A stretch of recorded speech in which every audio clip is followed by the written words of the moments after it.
Let's talk about cruisers in ranked battles. I actually feel I am a cruiser main these days, and I play a lot of destroyer.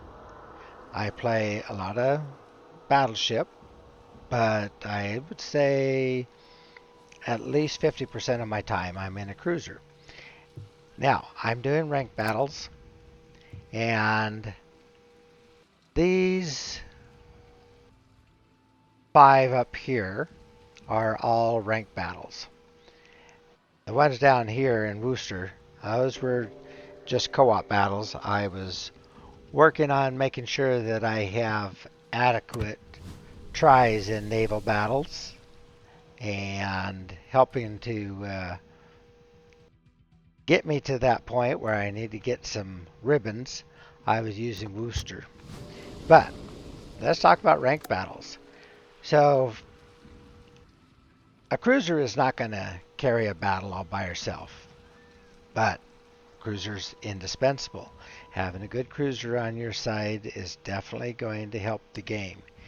You're still going to depend on the destroyers. You still need the battleships to do their job. But a cruiser can make a big difference. Now, I started out in Buffalo, and I didn't do too great.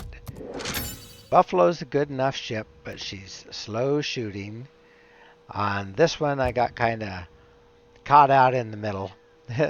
Rather poor results there, but I was putting a lot of pressure on the DD that was trying to cap and uh, was able to help the team finish him off, but it still didn't work out for us. And then in the next battle in Buffalo,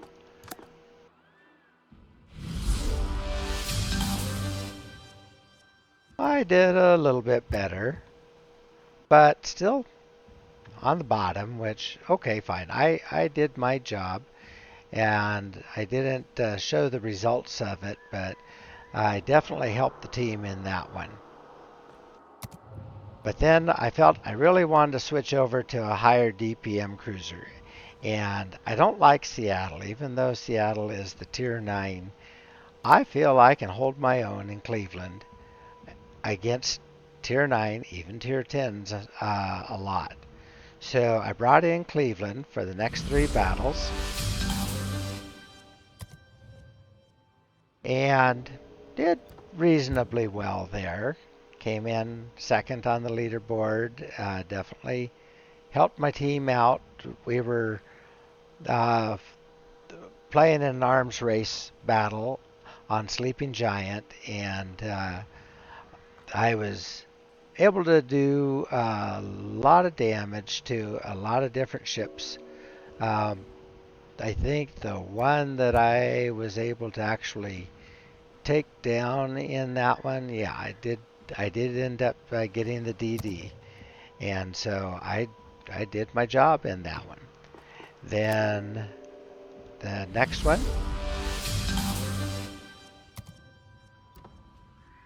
considerably more damage, still only one kill, but took top of the leaderboard. And in that one, I was able to take out the Richelieu, but I also did really good damage at a key time to both of these Pomerans. Lit some fires and uh, got a whole bunch of defended ribbons because we were on Sea of Fortune and the Pomerans and the Richelieu were trying to clog up that middle cap where there are two caps intertwined. And I just kept defending and kept defending, shooting over the island. I got a little low on health, so I had to be real careful, but kept it going. And then in this last battle,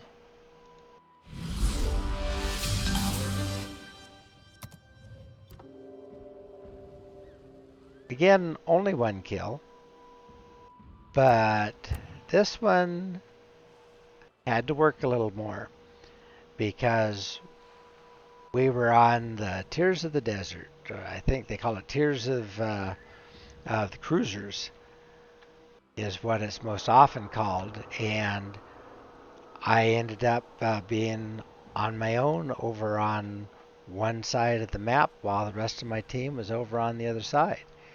So let's see how that battle worked out.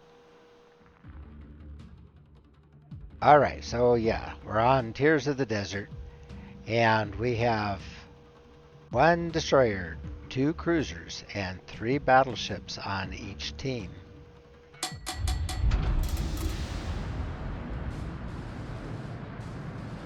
I am closest to Charlie Cap, so a lot of times I would try to get in closest to Alpha with my radar and try to support my destroyer. But we have an Aegir that's over on that side, and I know he's going to head on over to Alpha, and we'll see if the Z46 is doing the same thing. I think he is. Now, Z46 does not have Hydro. He's not a Hydro German DD. But he does have good guns, and he has good torpedoes. He has smoke. I believe it's short smokes, but he does have smoke. So we'll see what he can do with himself. I am most likely up against the Otago if the Otago goes to Bravo. Otherwise, that's hard to say. So I'll get on over into Charlie, and looks like our Pommern is kind of working the middle right now. Might be coming over to Charlie with me, but he's kind of going the dangerous route. I wouldn't recommend he does that because he is going to be seen. Anyway, the rest of the team is over at Alpha. So Pommern's kind of hanging out in the middle till he sees what's going on. I am pretty much on my own over here. My RPF is kind of over in the middle area, halfway between the corners of the triangle between Alpha, Bravo, and Charlie. Enemy force sighted on the horizon. It's not on that Palmer. I'm not sure exactly what I'm seeing.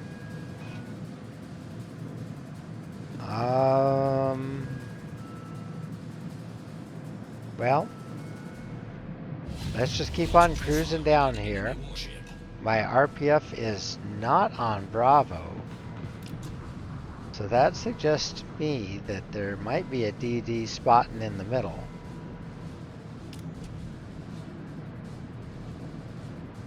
Oh, so the Otago is over there. Their other cruiser is over there. All three battleships over there. So that means the DD is at Bravo by himself. I am saying I'm going to go capture Bravo. Telling my team capture the area, but I am saying to them I am going to do it. Then I told the team I can take Bravo, so don't die for Alpha.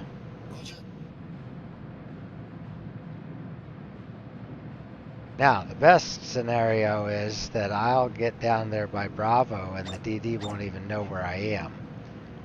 I am letting the Palmer know there's something over there right in front of him.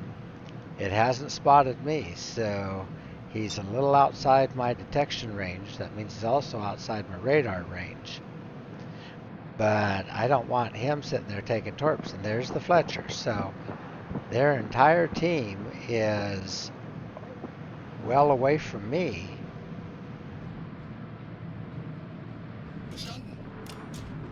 Now, Pommern gets Hydro. He has good secondaries. However, he's going to be dealing with another Pommern, the Key, all of which have torpedoes, plus the Fletcher itself. Now, it looks like he probably has Fletcher in his Hydro. I'm going to go ahead and take some shots at Fletcher. I was hoping he was buried in his smoke a little better. Whoop. I wasted those shots. I'd rather have tagged him, because any damage we do to him is going to help the team. But now they know I am coming around this way. I do see the Atago is moving back toward Bravo. So high likelihood is that I am going to be dealing with the Atago when I get up here. Now, the Atago is Japanese cruiser, has a pretty decent health pool, has a heel, has 10K torpedoes. I don't get any torpedoes. I don't get a heel. Rather slow firing guns compared to the Cleveland. However, they light fires. They hit pretty hard. I definitely cannot give him easy shots at my broadside. Atagos take broadsides pretty easy themselves, though. It'd be real nice if somebody on my team could shoot him, but I don't think they're going to. All right, well, good. Fletcher is down.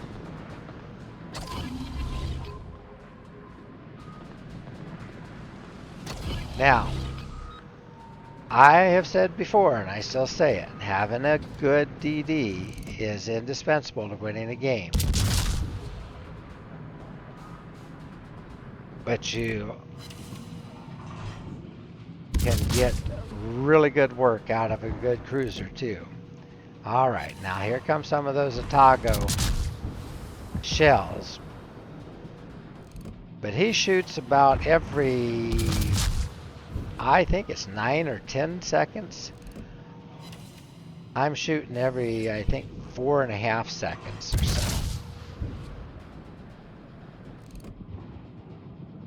And there, okay, I had switched to AP because he'd given me broadside and not respecting me.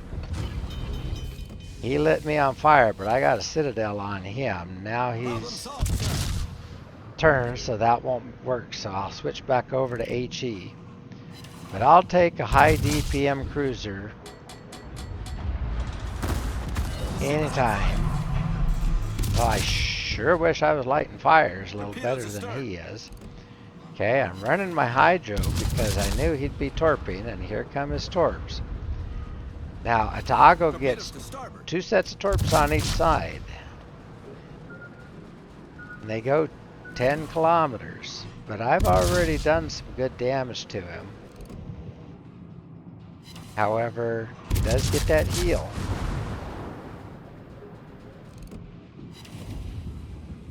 But he's not as dodgy as I am. I can make him miss. Now all I need to do is make him miss a couple of times. Now I tried the AP again, but switched back to HE. Now, I am taking some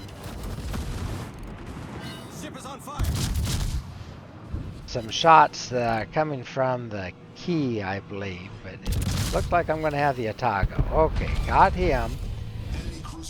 Now, the key can still see me, and I don't want him plopping any AP on top of me. Whoop, and there's some torpedoes coming my way. I would rather not take one. Dang it. Oh, oh boy, that was close. I don't think it was going to kill me outright, but it was going to put a hurt on me. Okay. Well, all right. Now, looks like Key has turned to head up toward Charlie. Pommern is going after our Aegir and our Bismarck. And both Aegir and Bismarck are low. Pommern is also low, so they should be able to take him out. Okay, they got him. But doggone it, he got both of them. Well, Key got one of them. Pommern got one. Okay, well, whatever. So that leaves the DD and me up against 2 battleships. And both of those battleships are pretty much full health. The Key has about 90% health. The Nord is pretty much full health, 95 or so. The DD is full health. but that could change in a hurry if they see him. I am not in very good shape myself. I could probably take a few hits as long as they're not direct and into my broadside, but I'd rather not take any. All right, the key is taking Charlie, but I am taking Bravo. In the meantime, our DD is protecting Alpha.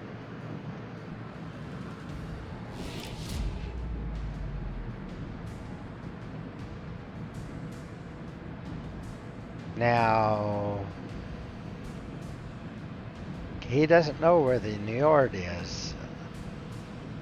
Njord has long-range torps. They're those fast European ship torps, like the Halland gets. Okay, he's found the Njord. Our team is ahead.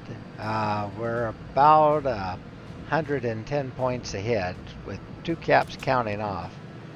We're actually in pretty good shape. Now I suspect what's going to happen is the Njord is going to go down to Alpha cap and the key is going to come to Bravo cap.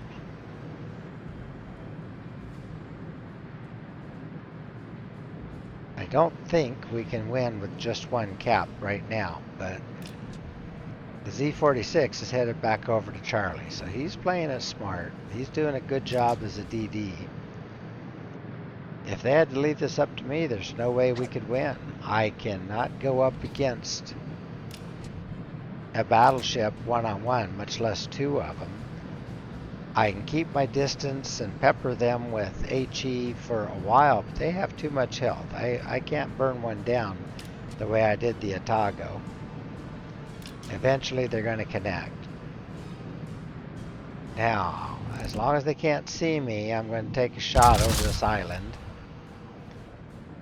Maybe start a fire. If the Z46 were lucky with his torps and he got the key down a little bit in health, then I might have to take my chances if I really had to. However, at this point in the game, we are taking Charlie. Njord did not go to Alpha. Njord, I think, is going to try to hurry over to Charlie, but now he's kind of stuck betwixt and between. Looks like he started to turn back toward Alpha, but then he's going to be up against the island. He can't get to Alpha in time. Okay, well, I have no reason to hang around here.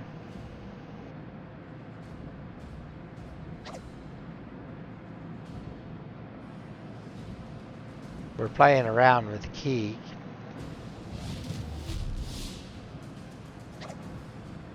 He said in the all chat that the DD is in C, and then one of our teammates said no, it's not. And then I said, no, it's Cleve up there. The DD is just off your port bow, which is kind of where I am, but I want him having to worry about torps. Well, he knows we're messing with him. Anyway, we took Charlie. Njord got into Alpha. Key is in Bravo. Oh, Aegir just said, yeah, I can reset the key once. Just before the cap would be grand. But he said it in all chat. Well, okay. No problem. I'm going to wait until 3 sides of the triangle are filled, then I'll take my shot. There we go. Okay. Now, if I hit him with anything, it resets the cap. Oh, he turned away from me. Darn it. And I missed. And now he capped. I had to hit him with that shot or not at all. Now he can see me for a little bit. but I'm going to make it hard for him to do any serious damage. There, okay. He got half of what I had left, but that's all, and now I'm dark, so that's alright. Just wish I had connected. That would have been alright, but we're still well ahead. We have a 300-point lead, while they have 2 caps. Our Z46 is headed back over to Alpha. I'm not sure where the Njord is, though. Njord might be trying to swing around down and through back over to Charlie, but you just can't do it. I told the team we can win in a minute 20. So as a cruiser, Battle ends in 5 minutes. I did my part, but I couldn't have won that by myself. The DD would have won it, but, or, well, I won't say the DD could have won it by himself either. We kind of were able to work together, but I was able to definitely take care of my end of business. And had I not been able to as a cruiser, then, well, for one thing, the DD couldn't have dealt with Atago. Atago gets hydro, and his guns fire fast enough that and they hit hard, he would have taken out a DD. Where a battleship takes such a long time to reload. But anyway, a good cruiser definitely supplements what a destroyer can do. And you need a good cruiser. So there's the win.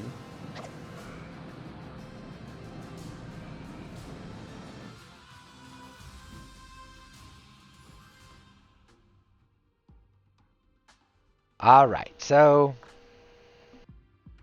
that is the point of what I'm trying to say here is, yes, the DD